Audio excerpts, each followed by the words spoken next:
علیکم ورحمۃ اللہ وبرکاتہ۔ محترم حاضرین اکرام، دین اسلام کے اندر ہر عبادت کرنے والے کا ایک مقام ہے۔ یہاں تک کہ بہت ساری عبادتیں ایسی ہیں جن کو ہم اندازہ نہیں لگا سکتے، جن کے بارے میں ہم سوچ بھی نہیں سکتے کہ وہ عبادتیں کتنی بڑی بڑی ہیں۔ جو لوگ بارڈر پر ملک کی حفاظت کرتے ہیں، کنٹری کی حفاظت کرتے ہیں، ان کا کتنا بڑا درجہ ہے۔ ابن حبان کی روایت ہے، حضرت عبداللہ بن عمرو رضی اللہ عنہما اس کے راوی ہیں کہ رسول اللہ صلی اللہ علیہ وسلم نے ارشاد فرمایا، کیا تم جانتے ہو کہ جنت میں سب سے پہلے کون جائیں گے؟ تو صحابہ رضی اللہ عنہ نے کہا کہ اللہ اور اس کے رسول ہی بہتر جانتے ہیں، زیادہ جانتے ہیں۔ اللہ کے رسول صلی اللہ علیہ وسلم نے ارشاد فرمایا کہ جنت میں سب سے پہلے وہ لوگ جائیں گے جو غریب ہوں گے اور وہ مہاجر ہوں گے، جو لوگ وہ سرحدوں پر کھڑے ہو کر وہ سرحد کی حفاظت کرتے رہے اور انہی مشکل کاموں میں سامنے رکھ کر ان سے بچاؤ حاصل کیا جاتا، اور کئی مرتبہ اس میں ان کی جان چلی جاتی اور ان کے خواہشات جو ان کے سینے میں ہوتے اور انہی کی وہ خواہشات ان کے سینے میں ہوتے اور ایسی حالت میں ان کی موت ہو جاتی۔ تو اللہ تبارک و تعالیٰ قیامت کے دن فرشتوں سے فرمائیں گے، تم جاؤ اور جا کر کے انہیں سلام کرو۔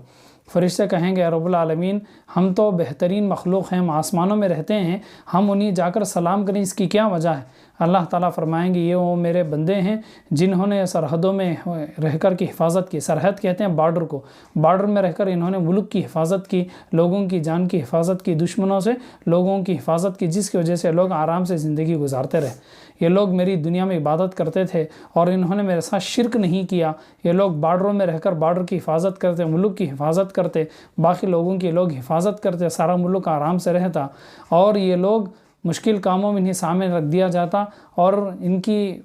کی جان مشکل چیزوں میں ان کی جان چلی جاتی اور ان کی خواہشیں، ان کی امیدیں ان کی سینوں میں رہ جاتے، ان کی خواہشیں پوری نہیں ہوتی۔ تو اس وجہ سے انہیں یہ درجہ ملا ہے۔ فرشتے آئیں گے اور آ کر کے ان غریب لوگوں کو، ان مہاجرین کو جو بارڈروں پر حفاظت کرتے ہیں، جن کی جان چلی جاتی ہے مشکل چیزوں میں، جن کے ذریعے سے ملک کی، جن کی وجہ سے لوگوں کی حفاظت ہوتی ہے، جو سامنے رہتے ہیں، فرشتے ان کو سلام کریں گے اور کہیں گے کہ تمہارے صبر کی وجہ سے اللہ تعالیٰ نے تمہیں یہ درجہ دیا ہے، تم یہاں اس جہاں میں یعنی جنت میں تم ہمیشہ رہو گے، یہاں پر تمہارا آنا مبارک ہو، تم یہاں خوشیوں سے رہو گے۔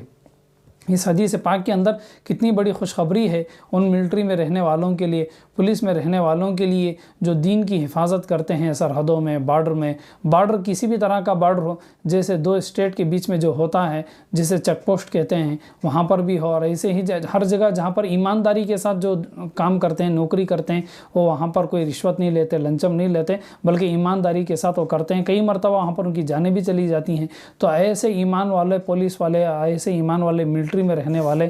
اور بارڈر پر رہنے والوں کے لیے بڑی بڑی فضیلتیں ہیں، جو ان میں غریب بھی ہوتے ہیں، ہر طرح کے ہوتے ہیں۔ تو بہرحال یہ بڑی فضیلت ہے ان لوگوں کے لیے جو پولیس میں اور ملٹری میں رہ کر بارڈر میں، چاہے اسٹیٹ بارڈر ہو یا پھر کنٹری کا بارڈر ہو، وہاں پر رہ کر کے وہ حفاظت کرتے ہیں۔ کئی مرتبہ لڑائی میں، جنگوں میں ان کی جان بھی چلی جاتی ہے۔ تو جن مسلمانوں کا اس میں انتقال ہوگا، اللہ تعالیٰ نے بشارتیں عطا فرمائیں۔ اور دوسری روایت مسند احمد کی روایت ہے اور اس کے راوی حضرت عبداللہ بن عمرو بن عاص رضی اللہ عنہما ہیں کہ رسول اللہ صلی اللہ علیہ وسلم نے ارشاد فرمایا، قیامت کے دن کچھ لوگ آئیں گے جن کی روشنی، جن کا نور سورج کی طرح ہوگا، اور اللہ تعالیٰ فرمائیں گے کہ یہ وہ لوگ ہیں جو غریب تھے، جو دنیا میں غریب قسم کے سمجھے جاتے تھے، جنہیں آگے رکھ کر کی دین کی حفاظت کی جاتی تھی اور ان کی خواہش ان کی سینے میں ہی رہ جاتی، اسی حالت میں ان کی موت آ جاتی۔ اللہ تعالیٰ اس کے بدلے میں انہیں آخرت میں یہ نور عطا فرمائیں گے۔ یعنی کہ اس حدیث، یہ جو دوسری حدیث مسند احمد کی روایت ہے، اس میں اللہ کے نبی علیہ الصلوۃ والتسلیم نے لوگوں سے سوال کیا، لوگوں نے ان سے پوچھا کہ اللہ کے رسول، کون لوگ ہیں جن کی روشنی سورج کے برابر ہے؟ اللہ کے نبی علیہ السلام نے فرمایا، وہ لوگ ہیں جو سرحد کی حفاظت کرتے، جنہیں مشکل چیزوں میں سامنے رکھ کر کے بچاؤ حاصل کیا جاتا تھا اور اس میں ان کی موت ہو جاتی اور ان کی خواہشیں، ان کے ارمان، ان کی امیدیں ان کی دلوں میں رہ جاتی اور ایسے ہی وہ دنیا سے چلے گئے۔ گویا کہ یہ جو دوسری حدیث ہے، اس میں وہ لوگ مراد ہیں جو مشکل کاموں میں سامنے آتے ہیں اور اس کی وجہ سے ان کی جان بھی چلی جاتی ہے۔ اسی میں پولیس والے بھی آ جاتے ہیں، اسی میں ملٹری والے بھی آ جاتے ہیں۔ تو بہرحال جو پولیس والے ایماندار ہیں، جو ملٹری والے ایماندار ہیں، جو ہجرت کرنے والے ہیں، جو بارڈر میں رہ کر کے مشکل چیزوں میں سامنے آتے ہیں، کئی مرتبہ پبلک پولیس والوں پر حملہ کرتے ہیں، جو ایماندار پولیس والے ہیں، جو ایماندار ملٹری والے ہیں، اور وہ ایماندار لوگ جو کسی بھی جگہ میں سامنے لوگوں نے ان پر حملہ کیا، ان کی جان چلے گی، ان کے لیے بشارتیں ہیں۔ تو بہرحال جیسے دنیا میں نور روشنی ضروری ہے، ایسے آخرت میں بھی ضروری ہے۔ تو جتنے ایمان والے پولیس والے اور جتنے ایماندار ملٹری میں ہیں، جن کا انتقال ہوگا، اللہ تعالیٰ نے تمام بشارتیں عطا فرمائے، آمین۔